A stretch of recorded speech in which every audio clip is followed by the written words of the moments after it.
Então, este é um momento muito interessante de montar uma carteira diversificada. Mas diversificada como? Quer aprender a ter uma renda inteligente através da internet? Conheça a Cyberclass, uma plataforma com diversos cursos para você aprender sobre marketing digital, afiliados, até mesmo ter um canal no YouTube sem precisar aparecer. Realizando a assinatura, você tem acesso a todos os cursos disponíveis. Aprenda a criar uma nova renda nesse lugar cheio de oportunidades. Assine a Cyberclass através do link na descrição. Falando de investimento, como que você vê a visão hoje? Tá valendo mais a pena? Que as pessoas perguntam muito. Tá valendo mais a pena a renda fixa, a renda variável? Como que você vê uma estratégia boa de carteira hoje? Bom, hoje, né, estamos falando de setembro de 2022. Sei que algumas pessoas vão ouvir esse podcast aí algum tempo depois. A gente está num momento muito interessante, tá? Em que a renda fixa está pagando juros elevados. A renda variável está depreciada, como geralmente ela sempre costuma estar no Brasil, mas com um cenário, um horizonte muito interessante para o Brasil, independentemente de resultado das eleições, né? O mercado financeiro prefere um pouco mais a continuidade. Se a esquerda é reeleita no Brasil, nós temos aí um trabalho mais para as camadas mais pobres, mas que desequilibra as contas do governo. Mas independentemente do que acontecer, ambos os governos que podem ser eleitos, Lula ou Bolsonaro, eles têm uma tendência à continuidade de projetos de infraestrutura, de negociações com acordos de longo prazo.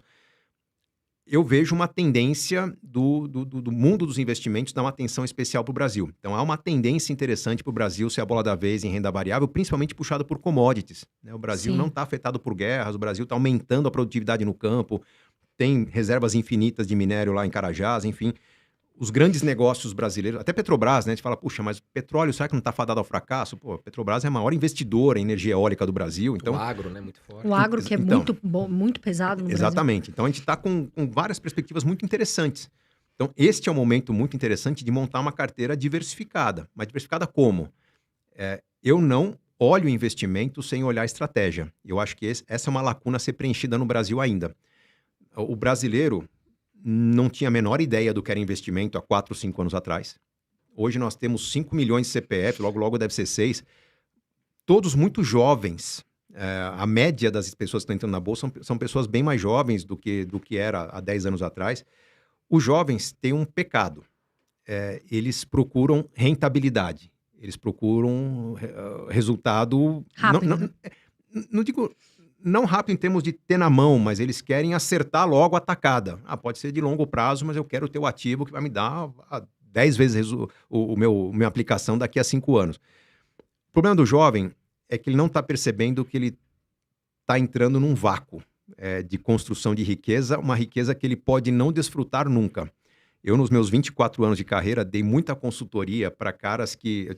Tem um caso emblemático, um cara que era colega de trabalho meu. Ele era professor quando eu era professor e trabalhava na área de banco de investimentos, private banking, e ele decidiu se aposentar num dado momento, recebeu lá 14 milhões de reais, era muito naquela época, continua sendo muito hoje. Falou, cara, vou parar, não aguento o estresse, não aguento o risco, não aguento estar sempre na beira do abismo lidando com esse mercado volátil que a gente tem. Então ele estava se machucando com o mercado de renda variável. Esse cara voltou a dar aula depois de 3 anos de ter se aposentado. Por quê? Tomou uma pancada. Por mais que ele fosse expert no assunto, ele transformou 10 mil em 100 mil, 100 mil em 1 milhão, 1 milhão em 10 milhões, embolsou lá 14 e de repente, uma estratégia errada, perdeu boa parte do patrimônio.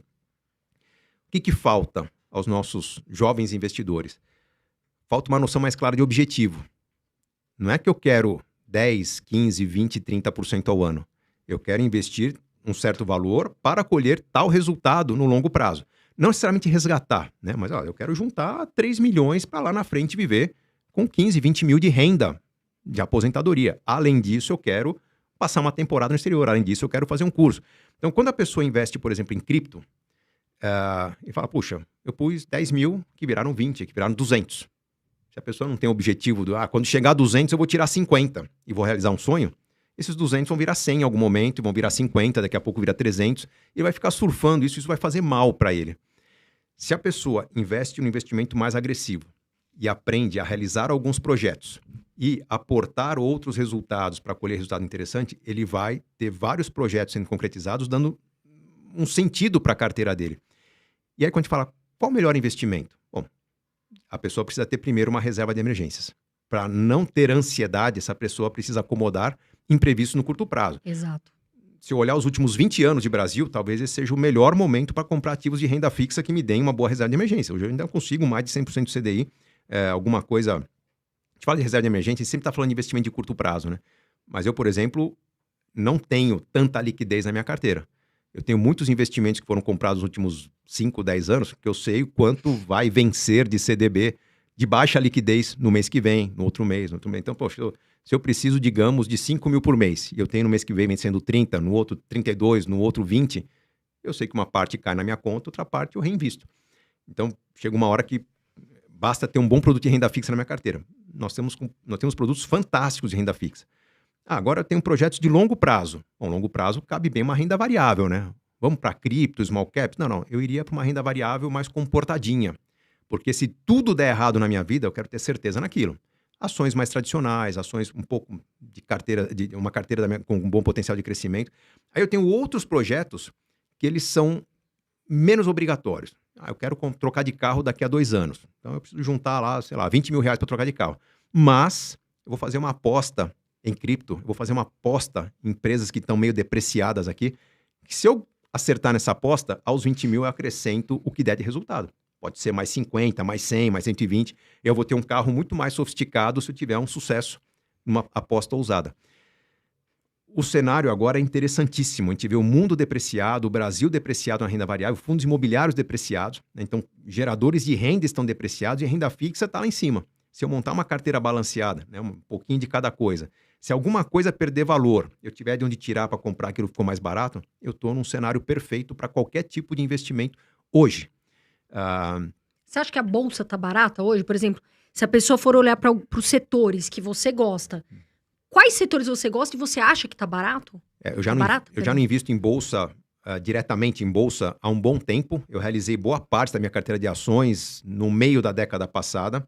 Hoje eu tenho um pouco de fundos de renda variável, eu conheço muito bem a carteira e a estratégia desses fundos, mas a bolsa tem que tomar cuidado ao analisar se ela está barata. Normalmente os analistas fazem uma leitura do índice Bovespa como um todo.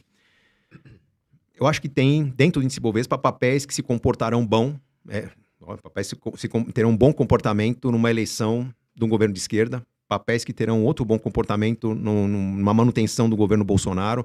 Nós temos papéis que serão muito bons caso o dólar dispare e papéis bons se o dólar encolher. Então tem que ter uma carteira diversificada.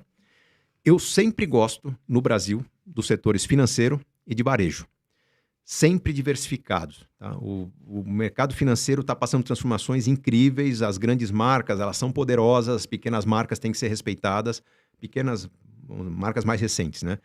Varejo é a mesma coisa. Magazine Luiza é um ótimo exemplo, né? De que, puxa, quanto que esse papel voou, né? E de repente a concorrência se mexeu de um jeito diferente, perdeu muito valor. Tem que diversificar. Se um perde, o outro ganha muito. Eu gosto no Brasil de varejo e bancos.